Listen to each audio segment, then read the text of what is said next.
Bueno, Arpidio Escobar, nuestro invitado en esta sección especial del Diario del Otún. Arpidio, bueno, cuéntenos, usted nació en el municipio de Alcalá. ¿Cómo se da ese paso suyo desde Alcalá hasta nuestra ciudad de Pereira? Julián Andrés, muy buenos días, o muy buenas tardes, o muy buenas noches para las audiencias. Un agradecimiento al Diario del Otún por esta entrevista. Sí, yo nací el 12 de noviembre del 58 en Alcalá Risaralda, digo yo. Es una aberración político-administrativa que mi municipio y Ulloa pertenezcan al Valle del Cauca. Es una zona, un territorio muy ligado a Risaralda, sobre todo, y al Quindío. Pero bueno, allí nací yo. Y cómo llegué al periodismo, pues yo hice una carrera totalmente empírica, luego me profesionalicé, hice una maestría, inclusive un posgrado, pero ya en edad adulta, casado y con hijos, ya muy cercano a los 40 o 50 años. El hecho es que trabajaba en el campo. Yo soy de una familia de campesinos muy pobres. Mi papá y mi mamá trabajaban en el campo, pero no tenían ni un centímetro de tierra, eran jornaleros, peones, 5 hijos en una pobreza dura, pero no infeliz. Yo no recuerdo, gracias al esfuerzo de mis papás, que yo haya tenido dificultades. Recuerdo una infancia muy feliz en el campo, muy precaria, pero por lo menos la alimentación la proveían ellos. Y yo empecé desde muy niño a trabajar en el campo, a coger café, a echar asadón, machete. Lo que más me gustaba era llenar bolsas de polietileno, que era donde sembraban el café para una zona muy cafetera que ya no lo es. Y desde muy niño, Julián, yo descubrí, no, avancé en una cosa de hablar y hablar. Entonces yo narraba partidos imaginarios, era hincha de Santa Fe por la influencia de un amigo del colegio, y entonces yo me lo pasaba casi que hablando solo, narrando partidos, contando historias. Era una semilla de un comunicador absolutamente precario, en una zona pues muy marginal del campo. Hasta que hay una muerte de un político en Alcalá, el único diputado que ha tenido Alcalá en toda su historia, que se llamaba Reinelio Sepúlveda, un caso de borrachos en el parque un domingo en la mañana, y fue asesinado, una muerte medio accidental. Como le digo, una pelea ahí medio política y personal. Y el hecho, estamos hablando de los años 70, Colombia era una zona, un país tranquilo, no había una irrupción de la guerrilla tan fuerte, ni del paramilitarismo, ni del narcotráfico. Era un país muy distinto. Y la muerte de un diputado era noticia nacional. Entonces llamaron a la alcaldía, a don Jaro López, que era el alcalde de todas partes, del Tiempo, de Caracol, del Espectador, de Cali, que necesitaban una persona que les presentara un informe, que les hiciera un informe, que un periodista. Pues en Alcalá es un pueblo de 12.000 habitantes, que periodistas. Y dijo, no, aquí lo que hay es un muchacho ahí, un loquito que anda hablando a toda hora. Y bueno, me mandó llamar. Yo estaba llenando, eso no fue un domingo, eso fue como un viernes, yo estaba llenando bolsas. Y entonces me mandó llamar. Yo fui a la alcaldía, no teníamos teléfono en la casa, en Alcalá no había sino 50 teléfonos, el alcalde me prestó el teléfono. En un pueblo todos somos amigos o conocidos, hasta un campesino pobre de un alcalde. Y presenté un informe para Ondas del Valle, que era la emisora de Caracol más importante de esa época. El periodista que me contactó es Luis García Quiroga, es un gran amigo que todavía es un gran periodista, que además estuvo muy vinculado al Diario del Otún. Y yo presenté el informe, pues, escribí a mano en una hojita de papel. Y al otro día me llamó Luis García, que otro informe del entierro y los personajes que fueran. Y me fui metiendo en el periodismo de una manera accidental, hasta el punto que a los 8 días me invitaron a trabajar a Cartago. Y ya me metí en deportes con Héctor Palau. En Cartago hubo una escuela extraordinaria, Héctor Palau Saldarriaga, que tú sabes quién es, y muchas personas muy importantes. Y entonces me vi en un círculo de comunicadores empíricos todos. En esa época ni existía la comunicación social. Hice mi carrera a partir de ahí, Julián. Que bueno, hay un programa, Arpidio, que siempre quería hacerle un especial de un programa que nos marcó mucho a los que nos gusta el deporte, Café Gol. Para mí fue un éxito y yo sigo hablando con gente de cualquier edad que le guste el fútbol en el eje cafetero y extrañamos Café Gol. Yo quiero que nos cuente ese origen, en qué año nació Café Gol, cómo nació esa idea, que nos cuente un poquito ese origen, Arpidio. Café Gol yo creo que es el programa más importante que se ha hecho en la televisión regional, y es el programa pionero de Telecafé. Telecafé debe estar cumpliendo unos 32 años, y estaba de gerente un pereirano, porque en esa época la gerencia la desempeñaba siempre un pereirano, el doctor Castaño, que le decían Chonto. Yo fui allá con una idea porque me ha gustado mucho el fútbol y porque nosotros en ese momento teníamos una empresa de televisión aquí que hacíamos las corresponsalías de 8 de los 12 noticieros nacionales, no había nacido RCN ni Caracol. Esto era el noticiero de las 7, noticiero nacional, Cinevisión. Estoy hablando a los abuelos, ¿no? Estábamos hablando del noticiero del mediodía, Cinevisión, TVO y noticiero de las 7. Nosotros teníamos 8 corresponsalías en todo el eje cafetero y entonces pues cubríamos en los estadios, no existía el modelo de televisión ahora de Win Sport, que la televisión es pagada, ¿no? Usted entraba con su cámara a un estadio y grababa el partido y presentaba los resúmenes en los noticieros nacionales. Y yo le dije al doctor Castaño en Manizales, mire, nosotros tenemos aquí un material, se grababa en casetes, en cintas, tenemos un material muy importante porque no hacemos un programa en Telecafé. Telecafé estaba arrancando. Tenía lo que llamamos enlatados, unas películas en una especie de periodo de prueba, pero no había nada de producción local, o sea, nada de televisión hecha aquí. Y yo, hagamos un programa, lo obvio era Café Gol, pues Gol y Café, de Telecafé y de la zona. Y entonces me dijo que sí, hicimos un programa de media hora los lunes, cuando eso el fútbol era todos los domingos a las 3:30, no estaba por efectos ahora del marketing como estamos, pero todos los partidos eran a las 3:30, entonces nosotros grabábamos para los noticieros nacionales y con autorización de ellos, porque lo que ha cambiado ahora son los derechos.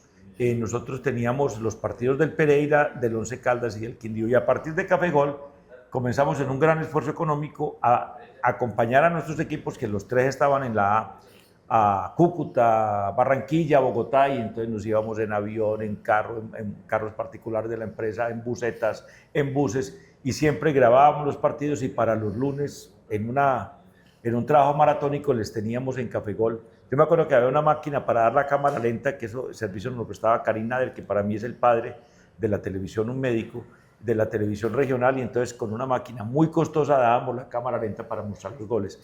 Entonces ya metíamos 3 cámaras a los estadios y era una producción del nivel top de hoy de ESPN o de Win Sport que hacíamos con mucho esfuerzo. El otro éxito fue que logramos vincular al programa a los cacaos del periodismo cuando los periodistas eran dioses, pues estoy hablando de Javier Hiraldo Neira, Tato Sanín, Pedro León Londoño, James Padilla, estuvo Pacho Benítez después, Diego Alberto Salazar, Barino Sánchez, eran los mejores de la región, Luis Alfredo Céspedes, y entonces el programa era una locura. Ese ha sido, yo creo que, y me parece que por lo que ha pasado con el mundo digital y todo, que es el programa inigualable, irreemplazable, y yo creo que es el paradigma de la televisión regional. ¿En qué año comenzó Café Gol? Debe ser hace 32 años. Yo soy muy malo como para las fechas, pero estaba arrancando el canal y, como le digo, no había una programación producida aquí, hecha aquí, sino que eran unas películas que venían de Bogotá y programas documentales, culturales, Discovery, que era una señal de prueba. Y Café Gol rompió, digamos, esa etapa de prueba y comenzamos, ya después vinieron los noticieros y todo lo demás. Empezó los lunes y ya después lo pasó a hacer los domingos, o los domingos ya fue en los últimos años. Pasamos a los domingos porque queríamos ser más cercanos, porque el domingo es el día de fútbol, entonces siempre por audiencias era mejor que la gente terminado el fútbol viera el programa. Lo que es que era muy difícil en la época, no había WeTransfer, uno tenía que andar en una moto o en varias motos con casetes, editar, se editaba con máquinas, eso no era el mundo digital. Estoy hablando pues, en términos dinosauricos y prehistóricos.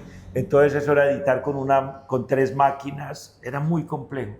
Pero lo hacíamos. Además había que ir a Manizales, porque el estudio de Pereira no existía en esa época. ¿Por qué se acabó Café Gol?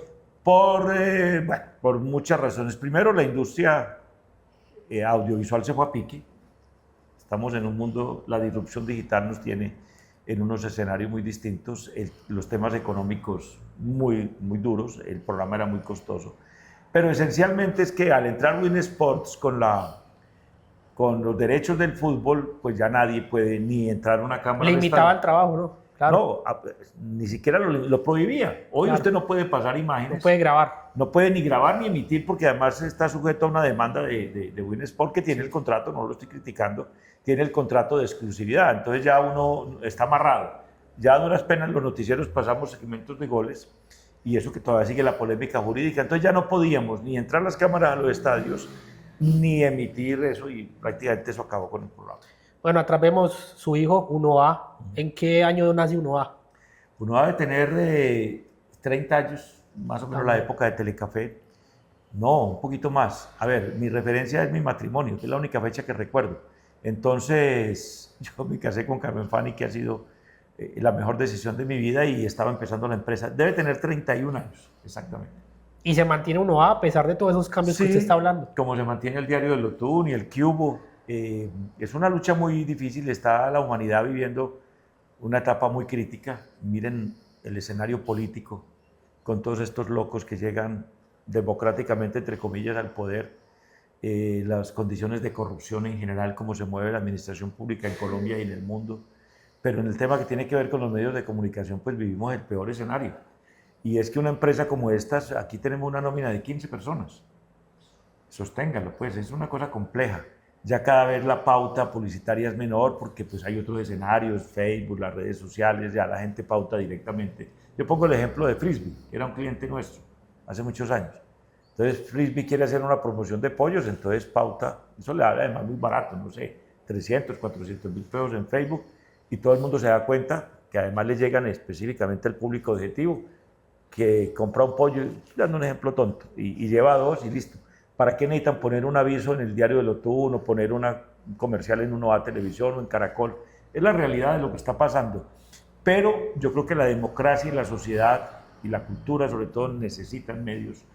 Necesitan que el periodismo se haga por parte de profesionales, porque lo demás es caer en manos de fanáticos, de influenciadores, de lo que llaman ahora militantes políticos, que se llaman activistas, y entonces toda la información llega distorsionada a la gente, y estamos caminando a pasos agigantados a un mundo estúpido donde la gente cada vez está más atrapada por un celular, pasan más tiempo pegados a un celular, al scroll que llaman, que durmiendo, descansando, haciendo deporte o leyendo. Nadie volvió a leer. Estamos en un mundo muy crítico, Julián, pero bueno, la empresa persiste porque ha desarrollado unos servicios de streaming, de transmisiones, que es el fuerte nuestro. Entonces, digamos que en ese mercado hemos encontrado alguna actividad que nos permita seguir adelante, y creemos que el periodismo, en este caso regional, necesita profesionales y un tratamiento profesional, porque lo demás es caer en lo que ahora llaman fake news, que eso es el pan Muy de cada común. día. Arpido, recuerdo que también usted tuvo los noticieros de UNE, donde también trabajamos. Usted siempre, digamos, que le gustó la televisión por encima, o sea, era como ese... ¿Usted trabajó en radio también o no? Sí, Colombia es un país muy radial, que también la radio está herida de muerte, y lo que acaba de pasar con Caracol y W. Yo quiero contar una anécdota aquí. Una emisora era invaluable. Nadie vendía una emisora en Colombia. Nadie vendía una emisora. No había precio. ¿Cuánto vale Ondas del Valle? ¿Cuánto vale Radio Cartago? ¿Cuánto vale La Voz Amiga? Entonces, con La Voz Amiga no sé dónde terminó, apagada, supongo. No, nadie vendía una emisora, ni los particulares ni las cadenas. Las cadenas trataban inclusive de ampliar su monopolio. RCN, Caracol y en su momento Todelar. Cuando me di cuenta hace unos 8 años que Caracol le vendió Radio Reloj a Marino Sánchez y a Mario Marino, que es un hecho muy conocido en la región, creo que por 800 millones de pesos. Yo decía, ¿pero a dónde hemos llegado? Que Caracol está vendiendo una emisora. O sea, para mí ese fue como el campanazo. Y fuera de eso, después veo que RCN creo que apagó 2 emisoras en Pereira. Bueno, se acabaron. Se acabó Antena 2. Se acabaron las emisoras. Entonces, la radio, y acaban de sacar 80 profesionales de Caracol y W y hacen esta fusión. Ya lo había hecho la FM y RCN. Bueno, ¿qué quiero decir? Que Colombia ha sido un país muy radial, pero hasta esto se acabó. Otro golpe que yo tuve fue cuando fui a San Andresito a comprar un radio y ya no hay radios. Pues tengo 68 años, yo todavía busco el radiecito para poner debajo de la almohada. No, obviamente eso se consume en los celulares, pero la gente joven no va a andar oyendo radio cuando tiene ahí mujeres en vestido de baño, bueno, no sé, bailes de TikTok, todas esas cosas. Entonces, yo soy de la radio. Valoré mucho siempre el medio escrito. Yo fui corresponsal del diario del Otún muchos años, y del Tiempo en Bogotá, cuando trabajé en el norte del Valle, y de varios medios del país, de Cali, estuve como 10 años, y me gustó mucho porque uno, Julián, en los medios escritos, también de antes, porque uno también está herido de muerte, uno aprende a escribir, porque usted en radio puede cometer errores de ortografía, o en televisión porque usted está hablando. No se sabe si gobernador lo dijo con V o con B, pero usted escribiéndolo sí queda en la evidencia, y además en papel. Entonces uno le temía mucho a eso cuando no había Google ni la RAE en internet. Entonces uno andaba era con un diccionario, y bueno, entonces uno se esmeraba y aprendimos a escribir más o menos de manera decente, de manera responsable.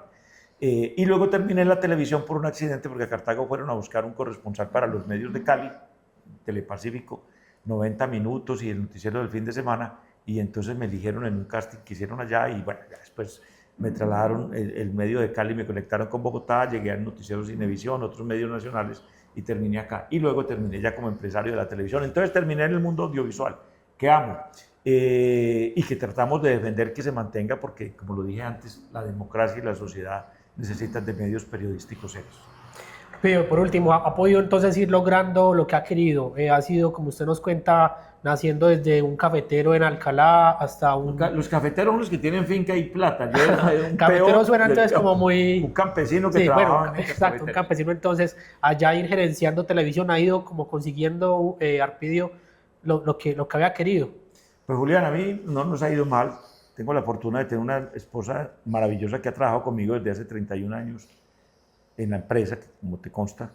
Ella es la gerente general de todo, es una mujer brillante. Parece que el mundo tan machista, esta entrevista no debería ser a mí, sino a Carmen Fanny Reigosa. Pero bueno, es un chiste. Y tengo 3 hijos que se metieron en el mundo de la ganadería porque vivimos una época muy bonita, una época dorada de la televisión. Con UNE, por ejemplo, que me lo acabas de recordar, y con Telecafé y con Televisión Nacional. Entonces a nosotros económicamente nos fue muy bien. Y lo que hicimos fue comprar unas tierritas, una, después 2 en Alcalá, y mis hijos convirtieron esos proyectos agrícolas en ganadería. Y hoy Ganadería Manantiales es una de las ganaderías más importantes del país, pero ya es de ellos, de Andrés, de Nicolás, de Laurita, y digamos que esa es la actividad de nosotros. De lo contrario ya... Y uno a televisión sigue siendo un medio romántico que a duras penas sobrevive por José Diego Pulido, por Rolando, por la gente que trabaja con uno, porque también debe haber una responsabilidad social de generar empleo. Y yo no soy capaz de cerrar esta empresa y dejar a esta gente en el aire, cuando han trabajado conmigo toda la vida. Entonces digamos que esto ya es, pues uno trata de que sea rentable, que sea por lo menos sostenible. Es difícil, cada vez más difícil, hay que recortar personal, este año estamos en eso, y es muy doloroso, como ha pasado con todos los medios. Pero en la actividad económica nosotros desarrollamos una ganadería que se llama Manantiales, que es una de las ganaderías más ganadoras de concursos lecheros de la raza Guiri y Rolando en Colombia.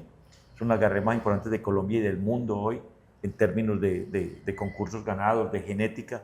Es muy importante. Y desarrollamos desde el año pasado una empresa láctea a raíz de la leche, porque somos más o menos loquitos y creativos, y entonces tenemos una leche que se llama Manantiales de Leche. Aquí tenemos la bodega, y estamos vendiendo leche en Tetra Pak, en estos empaques de larga vida, y es un proyecto que está arrancando.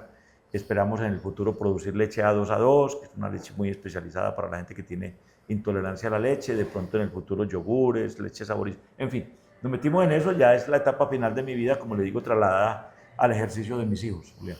Arpidio, muchas gracias. Nos gusta reconocerle a los periodistas porque considero personalmente que al periodista deportivo casi que nunca se le hace reconocimiento. Entonces, particularmente nos gusta hacerlo y teníamos pendiente ese reconocimiento con usted, Arpidio Escobar. Así que gracias por recibirnos acá en Hombre, su me empresa. alegra mucho. Primero por la amistad, Julián. Segundo porque trabajaste acá. Tercero porque yo me considero de corazón del diario de Lutú. Como le digo, fue el primer medio para el que yo escribí como corresponsal, con Óscar Osorio, con Luis García, en fin, con grandes maestros. Y bueno, y estamos hablando de periodismo y de empresa. Afortunadamente yo pude hacer empresa con muchas dificultades, pero me siento satisfecho ya como en la etapa en que estoy al final de mi vida. Pues hombre, satisfecho de aportarle a la sociedad, de generar empleo, de hacer algo positivo por nuestra hermosa región. Listo.